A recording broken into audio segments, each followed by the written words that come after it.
So the Prophet ﷺ used to dress up for who? For his family. How many of you, and I challenge you, it's a Friday, we're talking of the best husband, the most blessed of all creation, the highest in rank of all. I tell you one thing, we need to follow him. Let's not just pay lip service to it. It's not just about lip service, my beloved brothers and sisters. Dress up. You go home, take pride in your hair, take pride in your clothing, what you look like, what you smell like. You come home, they should look at you and feel attracted. Come on. The Prophet ﷺ was intimate with his spouses, and he fulfilled that right of his spouses. How many of us, a month passes, we haven't even been intimate with our halal wife? She's busy waiting, she's dressing up, she's trying to attract you. Say, I'm tired. You're tired for what? There's an ibadah to happen at night. Some of us might be weak for tahajjud, but you can't come and complain that you cannot be intimate with your own spouse. You get a similar reward. Wallahi. And I'm not ashamed to speak about it. I've spoken about it several times, because men are guilty of thinking that women don't have sexual needs. This was the Prophet ﷺ. He tells the companions, "Fi budu'i ahadikum sadaqa." Remember, when you are intimate with your wife and you fulfill her needs and you satisfy her, it is an act of charity. The Sahaba were rightly so. They asked the question, "Oh wow, is it really a charity?" He says, "Well, if you put it in haram, would you get a sin?"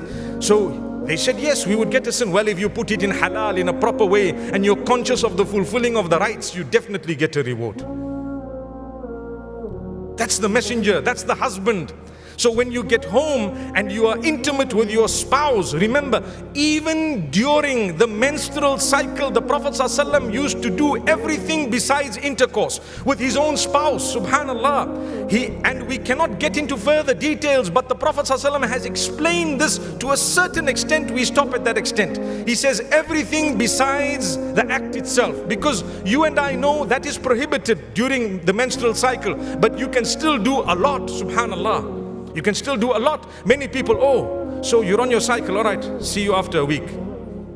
What's going on? I'm being honest. That's a woman, it's not her fault, it's from Allah subhanahu wa ta'ala. Treat them with respect. That is a husband. That is what the Prophet ﷺ told us. He instructed us. He said it with his own mouth, his blessed lips.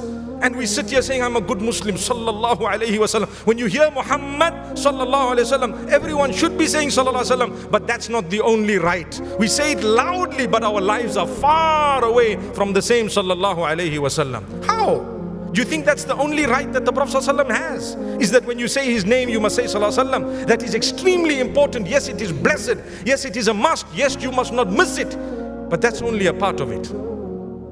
Live your life, then you will understand that your life is a whole celebration. The whole life is a celebration, because you come home, your wife is happy, you are focused. The problem with us is we're focused on another woman somewhere outside. That's what it is. We're focused on another person outside. Subhanallah. Astaghfirullah. May Allah protect all of us. Now when you come home and it's halal and it's a sadaqah and it's a charity, and your wife has been waiting for you, and at times she's actually looking forward to it. She's protected herself as best as she can, and you know what? You just say, "I'm tired." Tired for what? If there was a football match, you would have forgotten your tiredness. May Allah forgive us. If there was a UFC match, you would have waited until 3 in the morning. But for your wife, up to 11 also you can't wait.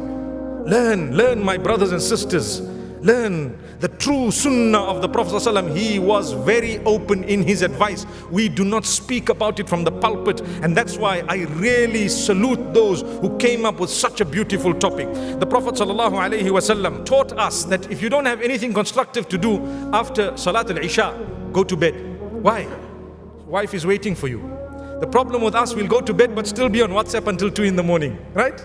Subhanallah, the wife tosses and turns this way and that way. I hope it's not the other way around, mashallah. But tossing, turning, and you're not getting the message. Subhanallah, she's trying to touch you and you say, "Hey, wait."